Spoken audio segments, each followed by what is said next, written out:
Hotel Rahane Patil family restaurant, स्वाद आपुलकीचा अस्सल महाराष्ट्राचा, व्हेज व नॉनव्हेज स्वादाचे प्रशस्त दालन, Maharashtrian dish, Punjabi dish, south Indian dish, Chinese dish, सर्व काही एकाच ठिकाणी. अस्सल मराठमोळ्या चवीचा आस्वाद घेण्यासाठी एक वेळ नक्की भेट द्या. पत्ता: Devgaon road, Siddhakala medical college शेजारी, संगमनेर, खुर्द.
चिंतिता विठ्ठले सर्व साधनांचे सार भव सिंधू तरी पार योग याग तपे केले दयाने अनुपे सर्व साधनांचे सार भव सिंधू तरी पार तुका म्हणे जपा मंत्र त्र्याक्षरी सोपा सर्व साधनांचे सार भव सिंधू तरी पार पांडुरंगा करू प्रथम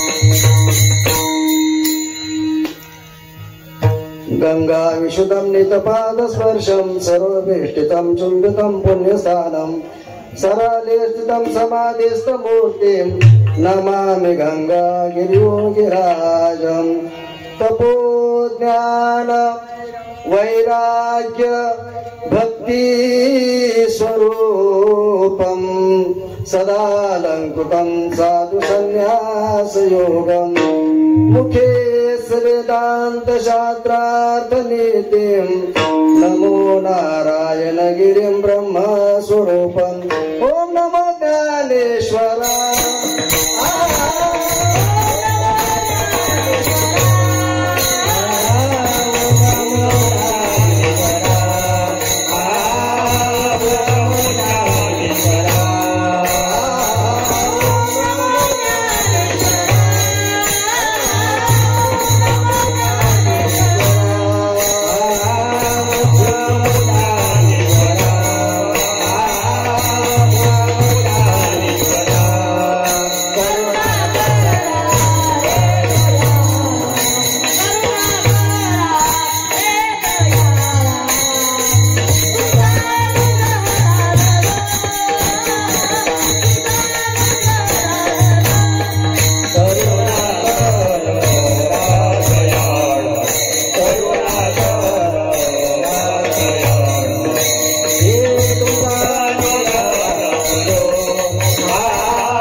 प्रस्तुत प्रसंगी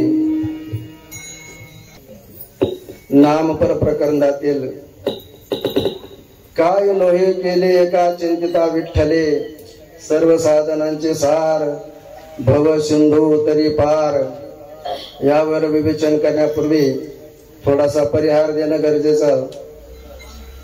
सालाबाद प्रमाणे याही वर्षी शारदीय नवरात्र उत्सव वर्ष 22 आणि ह्या 22व्या वर्षाच्या पहिल्या दिवसाची सेवा मंडळाने माझ्याकडे लादली आहे. तरी आपण 10-5 मिनिटं करू थोडा वेळ भजन, नामस्मरण, भजेच कीर्तन. विठ्ठल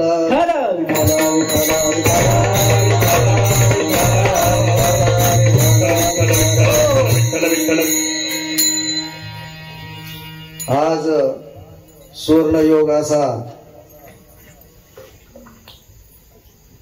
पहिला दिवस, पहिल्या दिवसाची सेवा आणि त्यातल्या त्यात भजनी मंडळाची साथ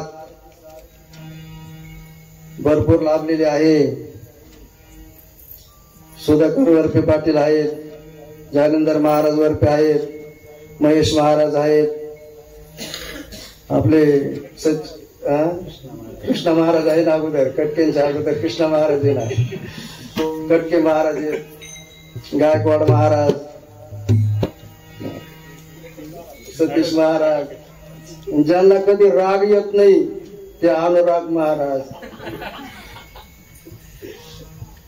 पुढं अमोल महाराज,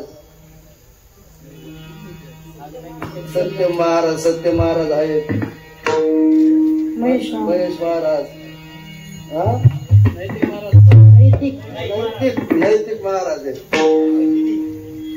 हा आपली सोनाली ताई, शिवाजी महाराज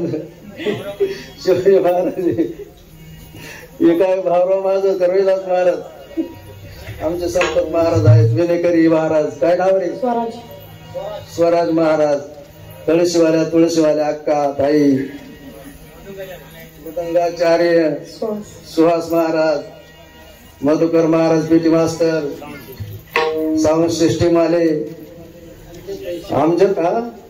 आमजद भाई, खूप सुंदर असा आवाज आहे त्यांचा. मी तर स्टार्टिंगलाच म्हणलं माझे कान राहतात का नाही जागेवर, काय ना आवाजामुळे, पण आवाज बापाती म्हणून बरं आहे, केलं तर चांगलंच होईल. तिचं वर्णन करत असताना अनादि निर्गुण प्रगट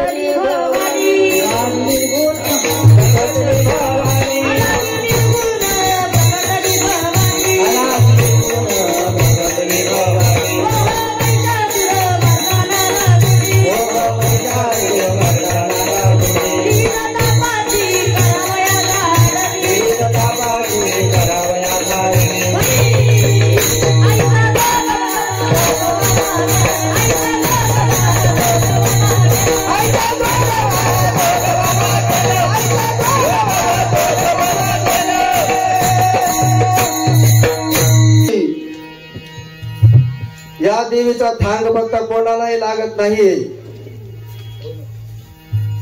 अशी असणारी ही देवी भगवान शंकर पार्वतीला सांगतात. पार्वती प्रश्न विचारती, हार म्हणे येथे नेनीजे, हार म्हणजे शंकर आणि देवी म्हणजे पार्वती. हार म्हणे नेनीजे, देवी जैसे का स्वरूप तुझे, तैसे नित्य नूतन देखिजे गीता तत्व. ह्या भारतामध्ये जी गीता निर्माण झाली 700 श्लोकाची गीता, आणि ती गीता निर्माण झाली असताना तिचा जसा विचार भगवान परमात्म्याने जसा अर्जुनाला सांगितला, बोध केला, ती गीता इतर कोणालाही कळली नाही आणि कळणारही नाही. आणि जो कळली म्हणला त्याला तर काहीच कळत नाही. विठ्ठल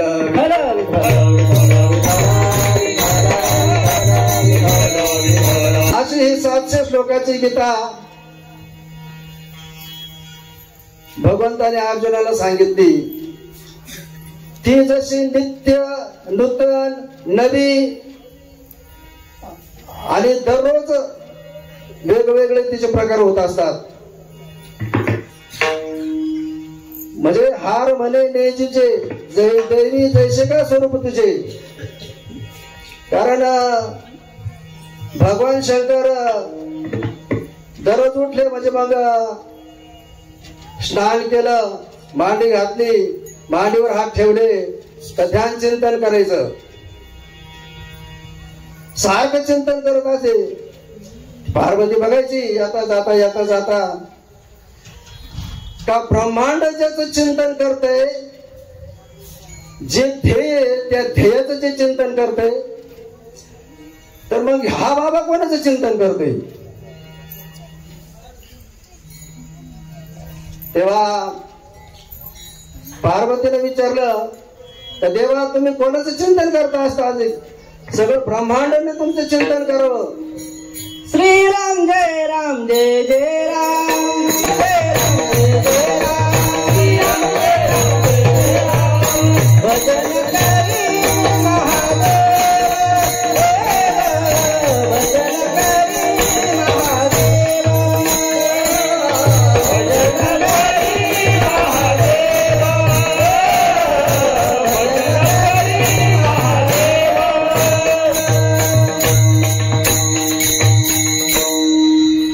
असं रात्रंदिवस भजन चालू भगवान शंकराचं. आणि त्या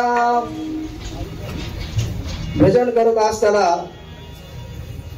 ती पार्वती म्हणते तुम्ही कोणाचं भजन करता. तेव्हा ते भगवान शंकर तिला सांगतायत कहार म्हणे नेलीजे देवी जैसे का स्वरूप तुझे, तैसे नित्य नूतन देखीचे गीता तत्व. हे शंकराला सांगण्याचं कारण असं होतं का ती देवी म्हणजे पार्वती. पार्वती शंकरला कळवा ना हो. आणि शंकर भगवान शंकर स्वतः म्हणतात देवी जैसे का स्वरूप तुझे. कुठेतरी फेरफटका मारायला जाऊ आपण. मग आता जायचं कुठं. अहो ब्रह्मांड पडलंय ना हो. नुसतं कैलासच नाही ना, ब्रह्मांड आहे त्यांच्या समोर जायला हिंडायला फिरायला. बरं जायचं कशावर. नंदी आहे ना हो. नंदी एका क्षणात कुठल्या कुठे नेऊन घालील ना नंदी. ते काय विमान काय, त्याला पेट्रोल काय, डिझेल काय, ते कोसळायची भीती काय. नंदीला कशाची भीती. त्याला पेट्रोल नको, डिझेल नको. तो काय कोसळायचा नंदी आहे काय. तो काय कुंभाराचा नंदी आहे काय कोसळायला. बस स्टँड नंदीवर गेले फिरायला. फिरता फिरता फिरता एका ठिकाणी थांबले. थांबल्यानंतर सोंगट्याचा खेळ सुरू केला. पटा ठरला आणि पटा ठरला आणि नंतर त्या सोंगट्याचा खेळ सुरू केला. खेळ सुरू करता करता जो डाव पावतो तो पार्वती जिंकते, जो डाव पावतो पार्वती जिंकते, जो डाव पावतो पार्वती जिंकते. भगवान शंकराला असा राग आला का नाही, त्याने तो पट गोंधळत असे दिला फेकून. निघाले एकटेच. इकडे थांबायलाच नको म्हणे. निघाले एकटेच. चालता चालता एका ठिकाणी खेळ चालू होता. खेळ भिल्लिनींचा खेळ चालू होता. त्यांचा वर्षाचा उत्सव होता. मग त्या भिल्लिनी नाच गाण्यात अशा दंग झालेल्या, नटलेल्या, सजलेल्या त्या स्वरूपाने तथ्यच होत्या त्या भिल्लिनी. आणि त्या डोंगराच्या रानाच्या पाल्यावर त्या रंगल्या ना हो. तो पाला नेसून ते अंगावर घेऊन ते खेळून ते नाचून त्या उड्या मारून. मग हे भगवान शंकर हे थांबले ना हो तिथं. त्या नाचत होत्या. हे भंगड तिथं थांबले, रमले ना हो तिथं. पार्वती शोध करीत करीत चालली. कुठे गेले कुठे गेले कुठे गेले. पार्वतीला शोध केला. तिने पाहिले भंगड ते इथं बसलेले आहेत. मग आता यांना काय करायचं. मग पार्वतीनं भिल्लिनीचं रूप घेतलं ना हो. भिल्लिनीचं रूप घेतलं पार्वतीनं आणि पार्वती नाचायला लागली. मग ते हातवारे करायचे, मग ते पदर इकडं तिकडं करायचा, मग ते नाचायला लागले. मग नाचता नाचता भगवान शंकराच्या ठेवल्या बावल्या चालू केल्या तिला.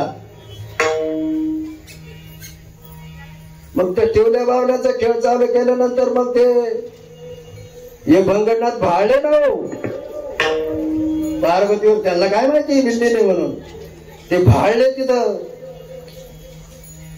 ते भाळे प्रेमात पडले. प्रेमात पडल्यानंतर ते मग्न झाले. तिथे मग्न झाल्यानंतर मग ते ठेवल्या बावल्याचा खेळ, ते नाचते, हे भंगड तिथं रमले. हे लग्नाला तयार झाले ना त्या पार्वती संघ, भिल्लीनी संघ लग्नाला तयार झाली. तिथं प्रीतिविवाह नको ब्राह्मण, तेव्हापासून प्रीतिविवाह चालू झाले. आणि मग असं करता करता ते ठेवल्या बावल्या करता नाचता नाचता नाचता नाचता असं थोडं करता करता त्यांना घरी घेऊन गेल्या. म्हणजे बिघडलेले पती अशी नीट करायची सवय त्यावेळेस होती. आणि मग गेले तिथे घेऊन. मग भगवान शंकर असते त्यांच्या पक्षी विष्णू मात्र खतरनाक. शंकर भगवान शंकरापासून विष्णू मात्र खतरनाक, एकदम खतरनाक. मला ब्रह्मदेवाला तर काही घेणंच नाही कशाचं. याच्यातही नको त्याच्यातही नको. आपले गाडगे बडके आपलं ते तयार करायचं काम चालू, त्यांचं सृष्टीची उत्पत्ती करायचं काम चालू त्यांचं. असं चालता चालता त्यांचं त्या नादामध्ये त्यांचं ते थापटणं थोपटणं ते चालूच. ते नाही काय प्रमाणे कुणाला हाडाचा बापचा हाडाचा, कुणाला हाडाचा बापचा हाडाचा, बापचा हाडाचा, कुणाला हाडाचा बापचा हाडाचा. अखंड घडतो मडकी, अखंड घडतो मडकी, अखंड घडतो मडकी, अखंड घडतो मडकी.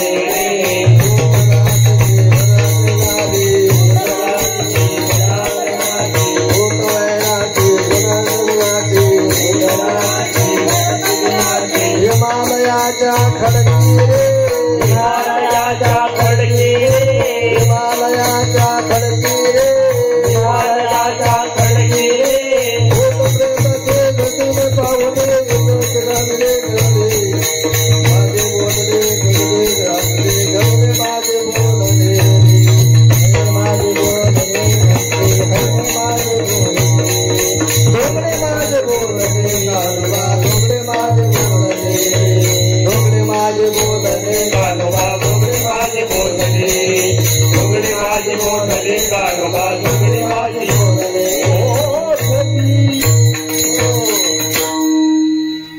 त्यांचं आपलं ते चालू, त्यांचं काही घेणं नाही त्यांना. त्यांचं उत्पत्ती करायची, काय करायची त्यांना करायचं. आणि मग भगवान विष्णू तर कडकच आहेत.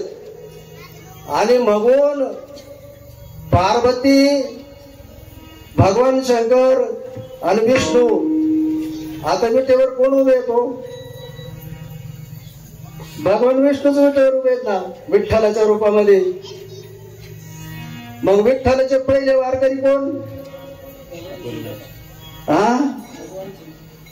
आदिनाथ गुरु सकळ सिद्धांता,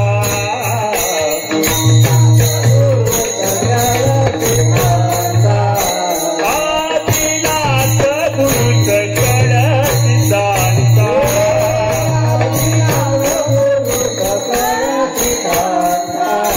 वचिंद्र तयाचा मोक्ष शिष्य, वचिंद्र तयाचा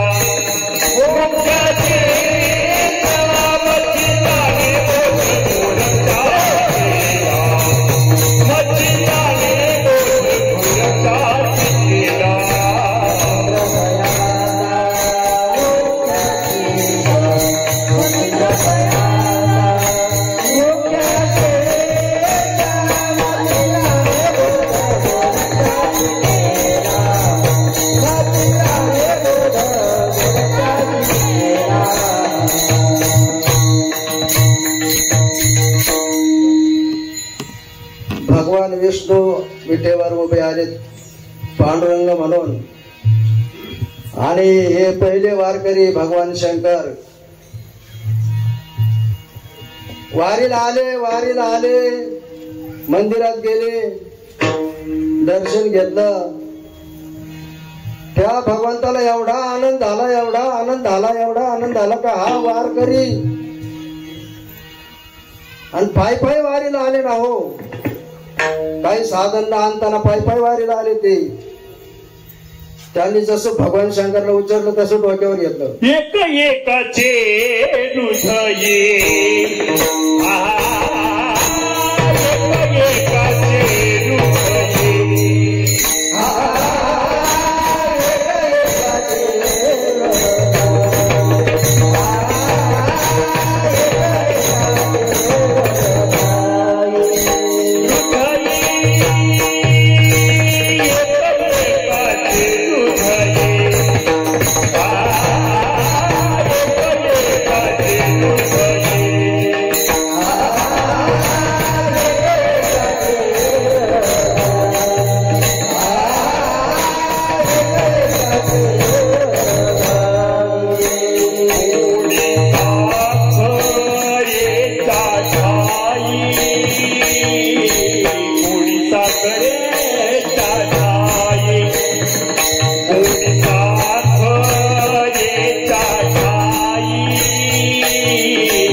आपलं चाललंय पूजा अर्चा चालूच आहे. आपण काय करू शकतो? जास्तीत जास्त चित्र काढू शकतो, मूर्ती काढू शकतो, जी जशीच्या तशी स्थापना करू शकतो. पण ती मूर्ती करणं एकदम कठीण. स्वर्ग मृत्यू पाताळ यात मंडप घातला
प्रमाण दिलं गायकवाड महाराजांनी. त्याबद्दल त्यांचे हार्दिक आभार, अभिनंदन. परंतु हे गीतेच आपण जर देवीचंच वर्णन करत आहे तर आपला अभंग तसाच राहिला नाही. आपण अभंगाकडे वळूया. तुकाराम महाराज म्हणतात, काय नोहे केले एका चिंतिता विठ्ठले. एका विठ्ठलाचं चिंतन केल्यानं काय होत नाही. 4-2 माणसं विचारतात तुकाराम महाराजांना, त्यांच्यात विचार करतात. तुकाराम महाराज जर म्हणतात तर काय नोहे केले एका चिंतिता विठ्ठले. एका विठ्ठलाचं चिंतन केल्यानंतर काय होत नाही. असं जर तुकाराम महाराजांना लोकांचा प्रश्न जर असेल तर त्या तुकाराम महाराजांना त्या 4 लोकांनी विचारलं, का हो महाराज, तुम्ही म्हणता विठ्ठलाचं चिंतन केल्याशिवाय काय होत नाही, एका विठ्ठलाचं चिंतन केल्यानं काय होत नाही. मग तुमचंच जर चिंतन केलं काय होत नाही तर मग असं तुम्ही जर म्हणता, तुम्हाला जर खात्री आहे तर तुमचं कुठंच कल्याण झालेलं दिसत नाही. चार लोक विचारतात तुमचं तर कुठंच कल्याण झालेलं दिसत नाही. पण ज्या तुकाराम महाराजांचं कल्याण ज्याच्यात होतं ते यांना दिसत नव्हतं ना. तुकाराम महाराजांचं कल्याण कशात आहे, त्यांचं हित कशात आहे हे ह्या समाजाला दिसत नव्हतं. आणि या समाजाला जे दिसत होतं त्यांना तुकाराम महाराज कळत नव्हते. विठ्ठल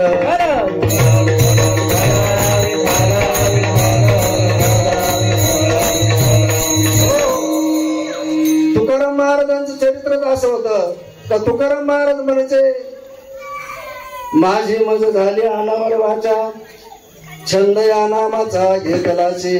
मी रात्रंदिवस किती जरी प्रयत्न केला हे भजन बंद करायचा जरी प्रयत्न केला तरी बंद पडत नाही ते भजन.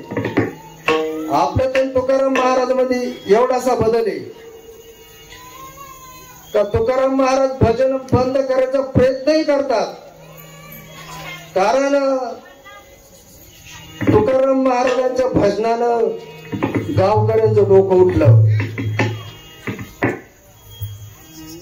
पाटलाकडे तक्रार नेली हो का तुकाराम महाराजांना आवरा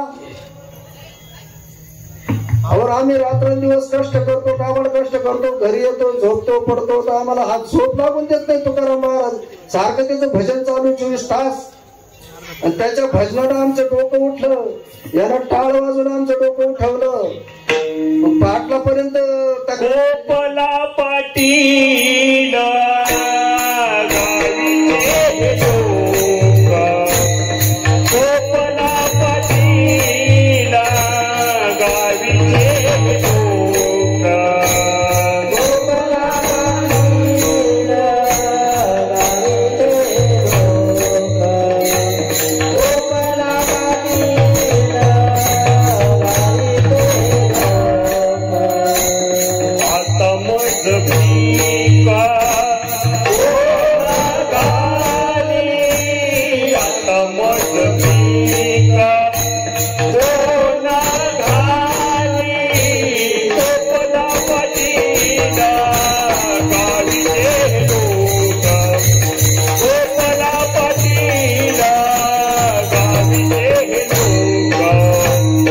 आता माझं भीका कोणा घाली, आता माझं भीका कोणा घाली, गोपाला पाटील गावीचे लोक,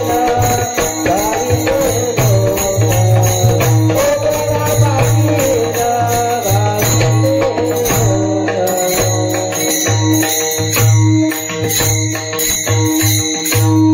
गोपाला पाटील गावीचे हे लोक, आता मज भीक कोण घाली, आता काय खावे कोणेकडे जावे, गावात राहावे कोण्याकडे. आणि मग तुकाराम महाराजांना राहायची सुद्धा शिराणी केली लोकांनी. तर गोपाला पाटील गावीचे लोक, आता मज भीक कोण खाली, आता काय खावे कोणीकडे जावे, गावात राहावे कोण्याकडे. मग कोणच्या जेव्हा गावात राहायचं. मग तुकाराम महाराजांनी काय केलं, येणे सुखी रुखी एकांताचा वास, नाही गुण दोष अंगा येते, वृक्ष वल्ले आम्हा सोय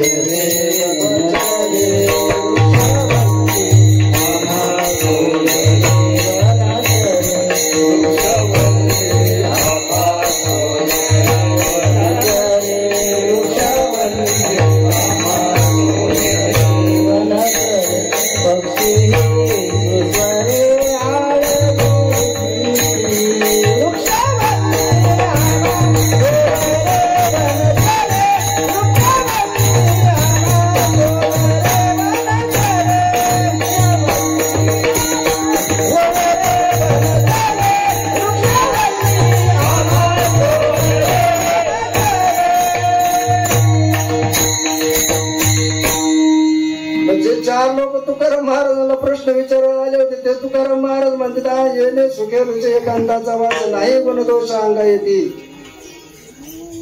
मग हे जर तुम्हाला पाहिजे असेल मग तुम्ही काय करा, आम्ही जे करतो तेच तुम्ही करा. तुका बने खातो आनंदाचे लाडू, लाडू तुकारामध्ये खातो आनंदाचे लाडू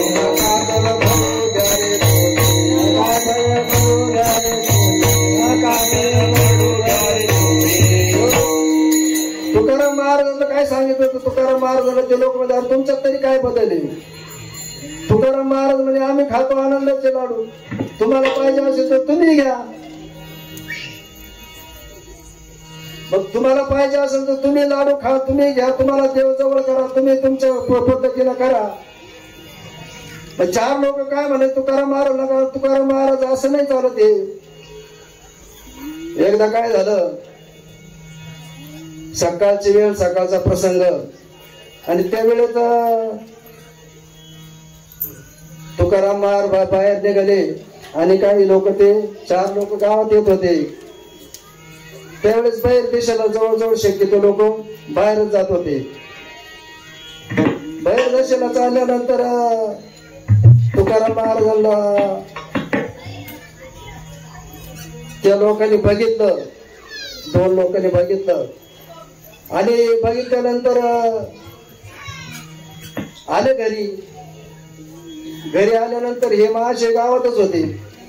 तुकाराम महाराज बाहेर देशाहून घरी आल्यानंतर तिने बघितलं आणि म्हणे बाप रे बाप, आपण ज्यांना भेटायला आलो ते आता असं उच्च जागेमध्ये ते देवाचं नामस्मरण करीत होते, यांना काय भेटावं म्हणे. बरं म्हणलं, मग तरी आले तुकाराम महाराजांजवळ आले. मग तुकाराम महाराज म्हणे या या या बसा बसा. म्हणजे कुठे कोण आले, काय झाले? काय नाही म्हणे, तुमची कीर्ती ऐकून मीच आलो होतो तुमच्याकडं, तुमची कीर्ती ऐकताना. बरं म्हणे, मग जेवण करा. जेवण बिवण केलं स्वस्त पैकी. तुकाराम महाराज झोपले आणि हे महाशय त्यांचे शेजारी वामकुक्षी करायला ते झोपले, थोडेफार झोपले त्यांच्याजवळ. पण तुकाराम महाराजांच्या प्रत्येक रोमातून विठ्ठल विठ्ठल विठ्ठल विठ्ठल विठ्ठल विठ्ठल, प्रत्येक रोमातून त्यांचा उच्चार निघत होता. त्यावेळेस त्यांनी बघितलं, म्हणे आता हे पाहिलं उठून त्यांना. तुकाराम महाराज झोपलेले, त्यांच्या प्रत्येक रोमातून विठ्ठल विठ्ठल विठ्ठल असा आवाज येतोय. मग त्याने तुकाराम महाराजांचे पाय धरले. तर महाराज, माझी चूक झाली, मी चुकलो, मला क्षमा करा, माझ्याकडून खूप अपराध घडला. तर ज्या वेळेस तुम्ही,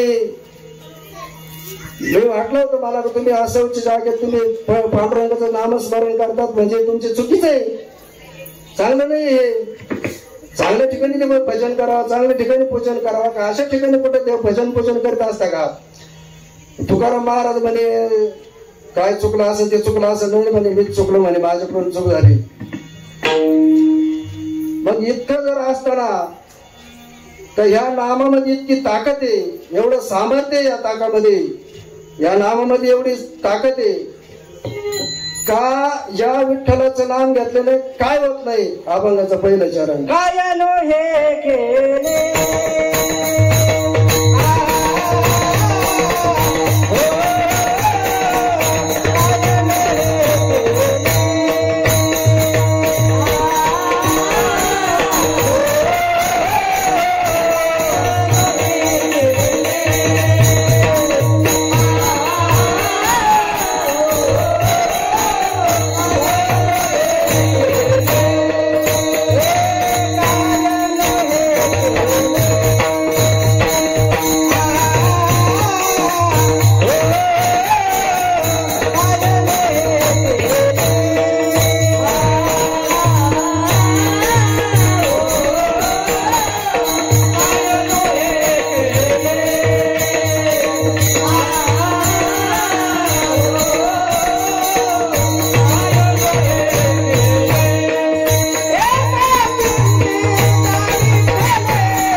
चिंतिता विठ्ठले.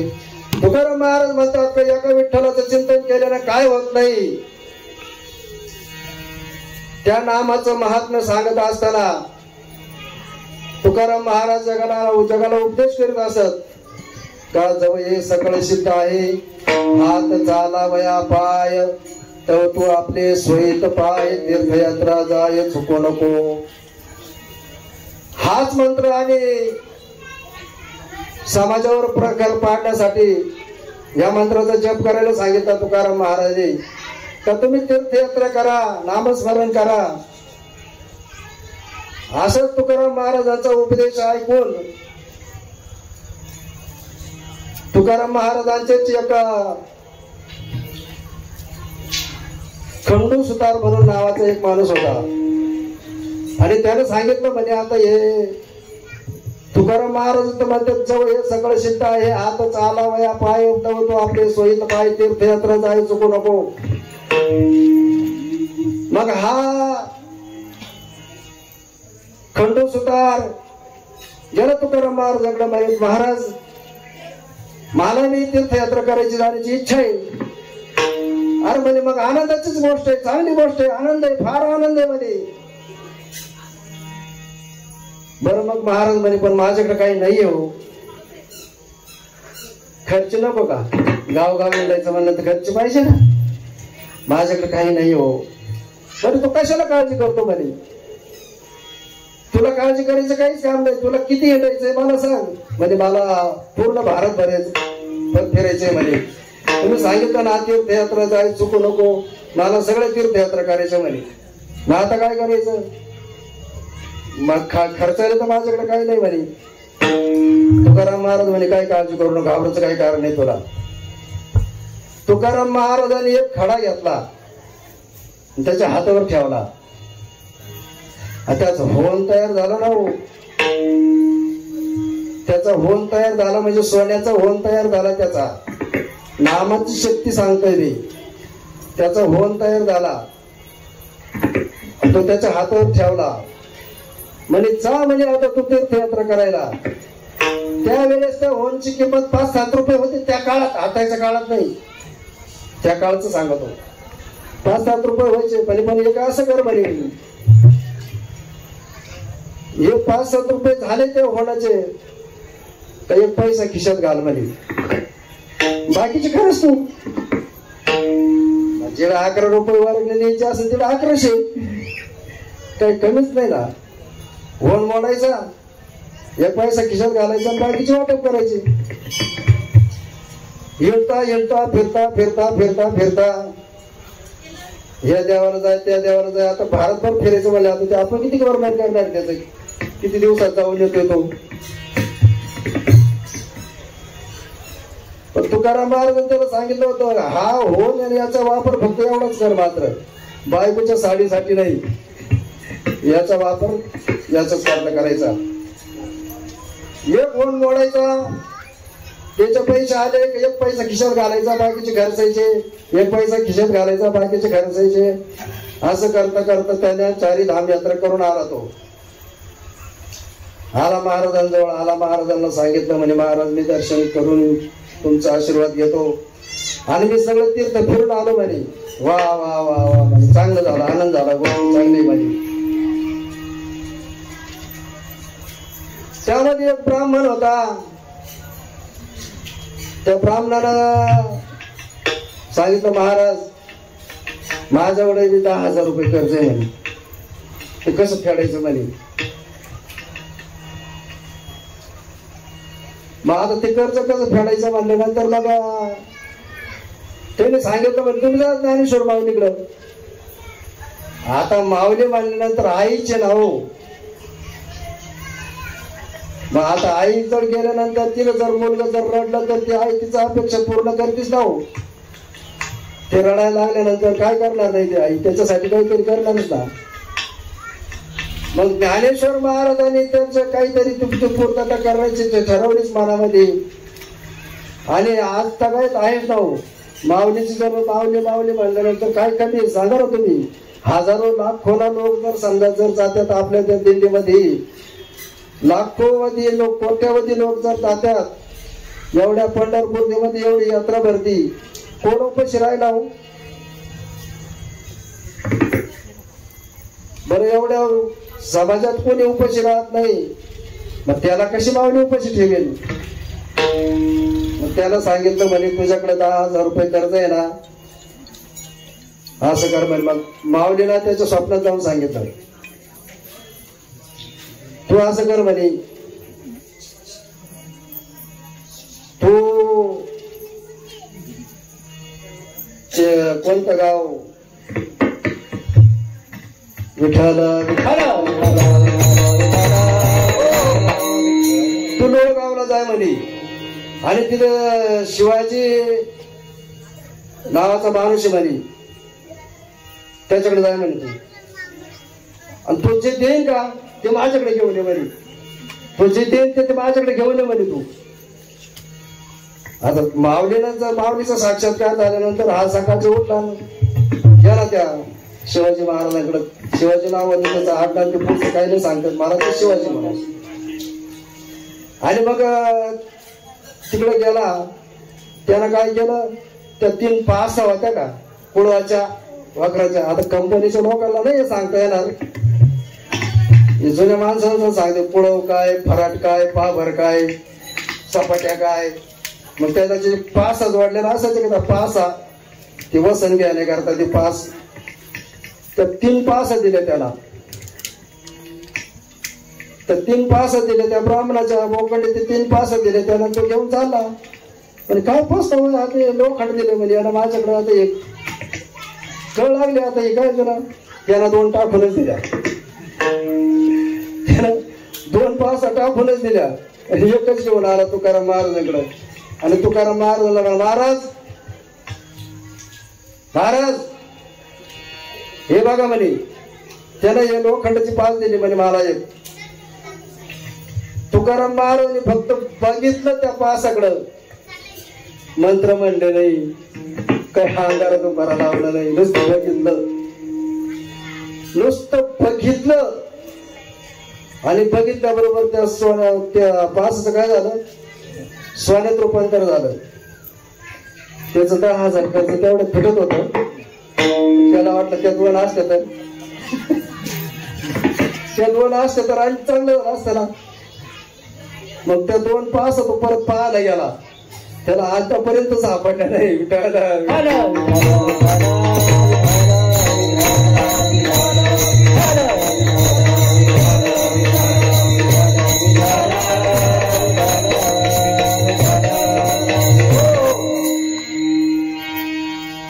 रामायणातलं उदाहरण आहे, थोडस माहिती सगळ्यांना परंतु सांगतो. वाल्या कोळी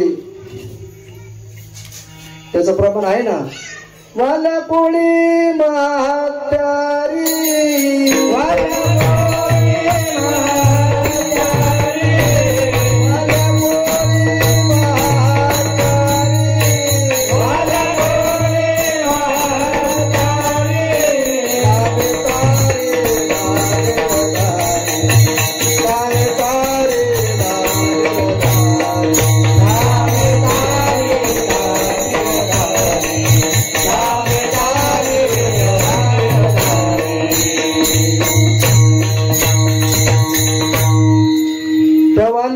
चरित्र असं आहे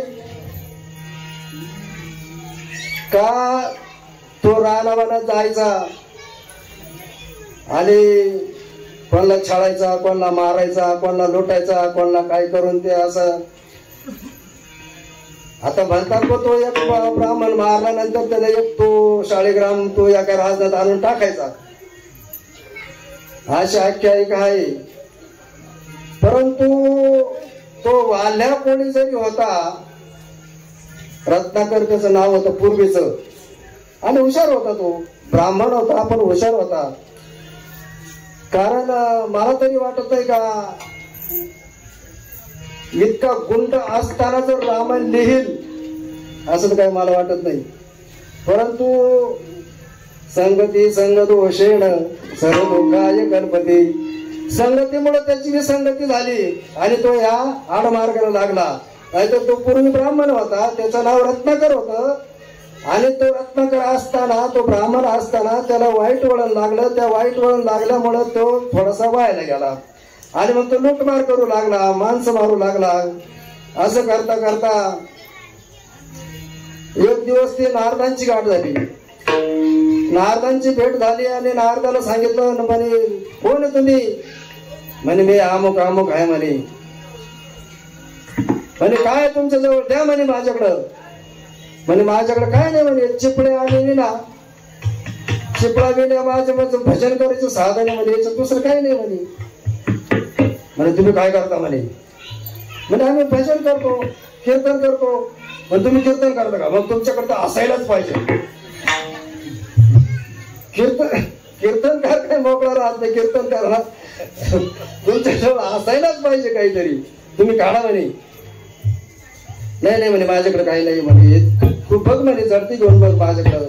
तू काय असेल ते बघ, खिशे झटकून बघ, काय असेल ते बघ. माझ्याकडे नाही म्हणे काही. पण मग नारद महाराज कडकच बोलत होते. त्यांना द्यायचं घाबरायचं काही कारणच नाही ना. ज्याच्याजवळ काही नाही तो कशाला घाबरत? आम्ही सदैव सोडके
सदैव सोडके येता जाता चोर धाके जाऊ पुढते फेके कुत्रे घर राखे. ते काय आमच्याजवळ काही नाही. आमच्याजवळ म्हणजे तुमच्याजवळ काय असायलाच पाहिजे ना.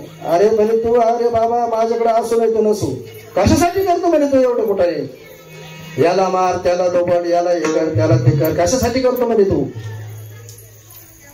म्हणे माझा उदरनिर्वाह करतो, पण बायका पोरांचा सुद्धा मी उदरनिर्वाह करतो म्हणे. अरे मग तू जेवढं जे पाप करतो, या पापात ते वाटेकरी आहेत का? ते पापाचे वाटेकरी आहेत का तुझ्यात? जाय म्हणे बघून ये. तो म्हणे आता ही संधी साधवायची का? मला तिकडं पाठवायचं, तू पळून जायचं का? अरे म्हणे नाही, मी पळत नाही, मला बांध, मला बांधून टाक नाही तर तुझा जाऊ नये. गेला वाल्या कोळी. पहिला जाऊन कोणच्याकडे जाईल? बायकोकडे जाईल ना, दुसरं कोणकडे जाणार? आणि बायकोकडे गेला. म्हणे अगं म्हणे तू 5 तोळ्याच्या सांगितल्या, मी 10 तोळ्याच्या पाटल्या आणल्या. तू 5 तोळे सांगितलं, मी 10 तोळ्याच्या आणल्या म्हणे. मग एवढं जर तुझ्यासाठी करतोय, मग एवढं तुझ्यासाठी करतोय, हे मला पापच आहे ना. मग त्याच्यात वाटेदारी आहे का नाही तू? म्हणे माझा काय संबंध? मी लग्न झालं तेव्हा सांगितलं होतं, तुम्ही अन्यायानं कमवू नका, चांगलं कमवा. आणि मग असं सांगितल्यानंतर त्याच्या एक थापडात मारल्यासारखं झालं गाल्याच्या. त्या बायको तर नाहीच म्हणली डायरेक्ट. मग पोराकडे गेला. पोरला विचार, अरे पोर हो, अरे मी एवढी लूटमार करतोय, एवढं घबाड गोळा करतोय, याच्यावर तुम्ही सुखात समाधानात मजेत आनंदात जगतात. अरे पण मग एवढं करतो हे मी लुटूनच आणतो. मग याच्यात तुम्ही केलेल्या पापाच्या वाटेकरी, मग त्याच्यात वाटेकरी तुम्ही आहेत का? ते म्हणे बाबा आमचा काही संबंध नाही म्हणे. तुमचं कर्तव्य आहे तर तुम्ही करता, आमचा काही संबंध आहे. तुमचं कर्तव्य तुम्ही करू शकता म्हणे, याच्यात माझं काहीच संबंध नाही म्हणे. दुसऱ्या गाळात मारल्यासारखं झालं त्याच्या. आणि मग एकही त्याच्यात पोलीस आधी लागत नाही, त्याच्या कोणी वाटेकरी होत नाही. मग तो आला परत नारदाकडे आला, म्हणे नारद महाराज माझी फार चूक झाली म्हणे, मी नसते उद्योग केले म्हणे, आता माझ्या पापात कोणीच वाटेकरी नाहीये म्हणे, आता याच्यातून तुम्हीच मला वाचवू शकता विठ्ठल.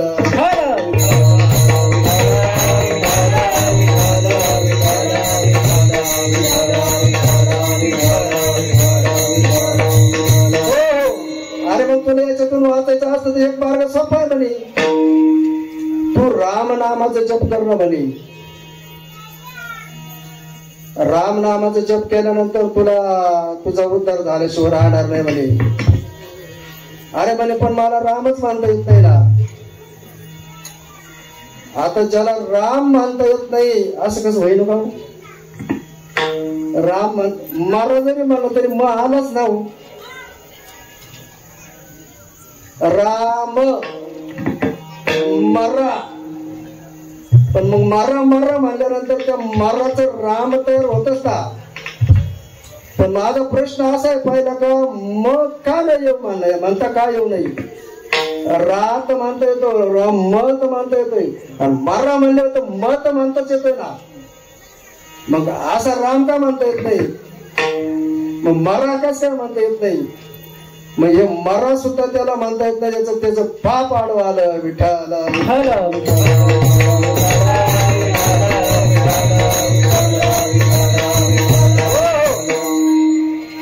आणि म्हणून राम सुद्धा म्हणता यायला पाहिजे. मरा मरा मरा मरा राम राम राम हे नंतर त्याला शेवटी म्हणता आलं ते, पण काही कालांतरानं त्याला राम म्हणता आलं. मग तो राम म्हणल्यानंतर बोलिले वाल्मिक तैसाची करीना वरतून दावेल नाम म्हणे. मग त्याने काय केलं, त्या नुसत्या राम नामाच्या पुण्यावर रामायण लिहिलं. रामायण ते राम जन्माच्या आधी लिहिलं. राम जन्माला आले, मग जन्माला आल्यानंतर राम जसं वाल्मिकांना जसं लिहिलं तसेच राम वागले विठ्ठल.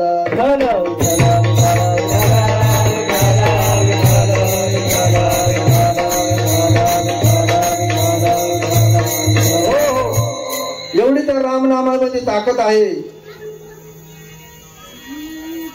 एवढी ताकद त्या रामनामात आहे. कारण कितीतरी जप केले, कितीतरी तप केले, कितीतरी याग केले, कितीतरी यज्ञ केले, काही कोणाला समाधान आहे का? यज्ञ करून कोण सुखी झाला? याग करून कोण सुखी झाला? मग खाली रामाचं नामस्मरण सुद्धा माणूस करीत नाही, म्हणजे किती शोकांतित काय. आतापर्यंत आपण कमीत कमी 3-4 वेळा तर विठ्ठल विठ्ठल म्हणलो ना. मग ज्या वेळेस विठ्ठल विठ्ठल म्हणलो त्यावेळेस तुम्हाला वाटलं आता रिलॅक्स आहे, काही टेन्शन नाही. तुम्ही टाळ्या वाजवल्या टाळ्या, मग करा ना बरं. हो बार कुमारी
युद्धाचा प्रसंग असा आहे, रामाची बायको रावणानं पळवली आणि सुग्रीवाची बायको वालीला पळवली. मग दोघांच्या बायका पळवल्यात. मग त्या दोघांचे करार बाजार झाले एकमेकांचे. कोणाचे? रामाचे आणि सुग्रीवाचे. दोघांचे करार बाजार झाले आणि त्यांनी सांगितलं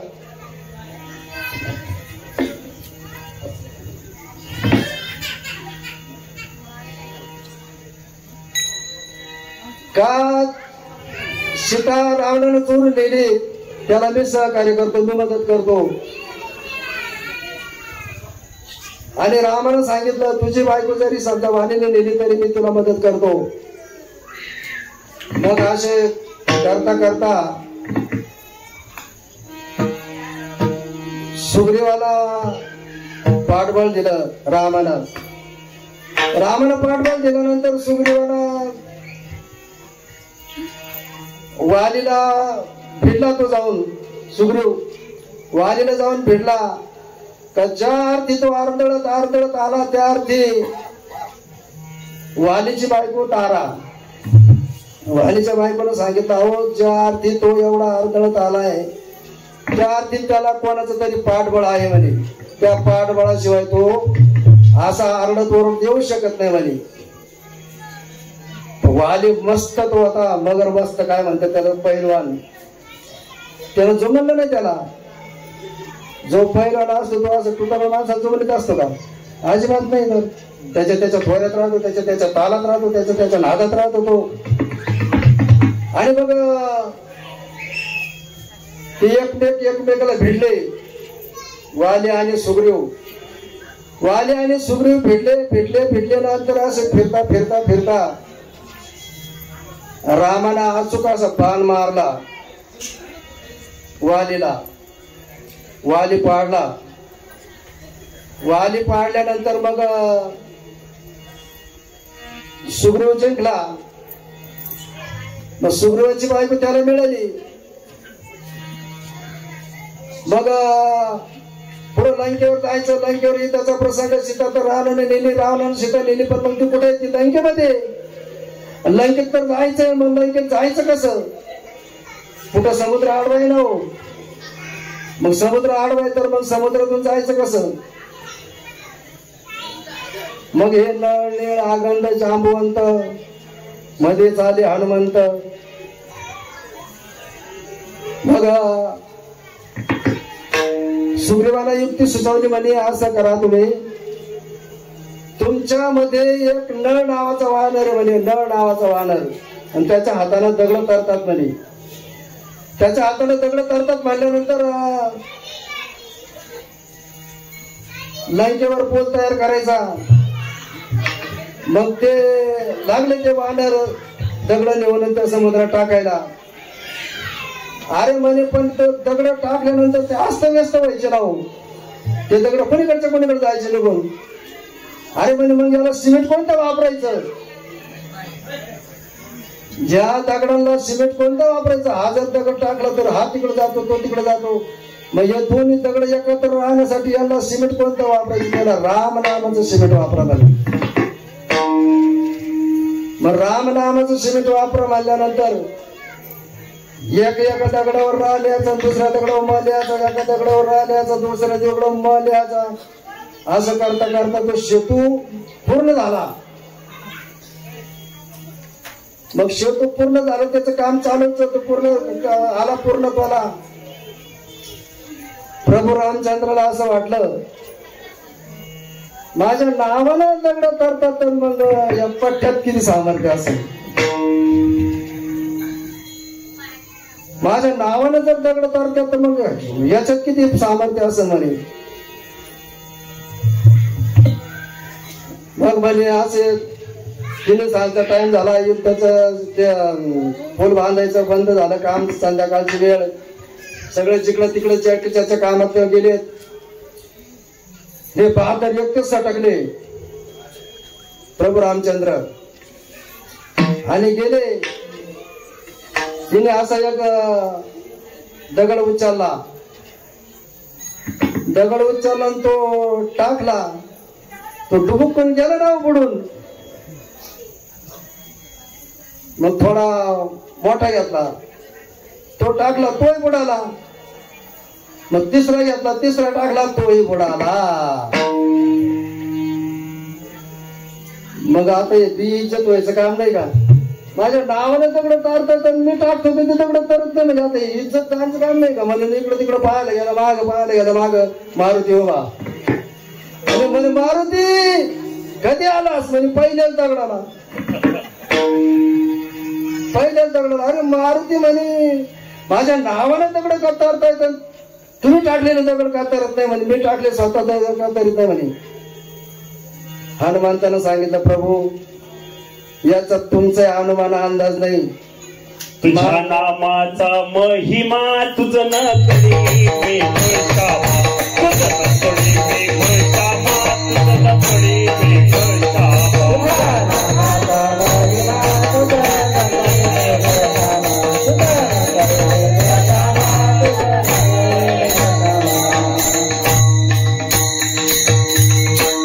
कारण तुझ्या नामामध्ये एवढी ताकद आहे म्हणे, तुझ्या नामाचा महिना सुद्धा तुला कळत नाही.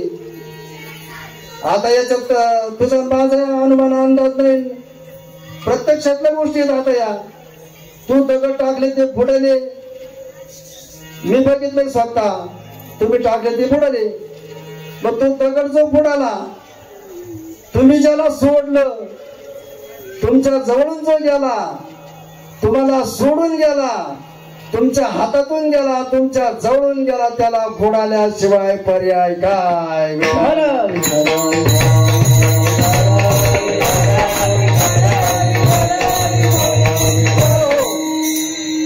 जो टिकल, जो तुम्हाला धरेल तो टिकल, नाहीतर मग असा बुडलन मर. ज्ञानेश्वर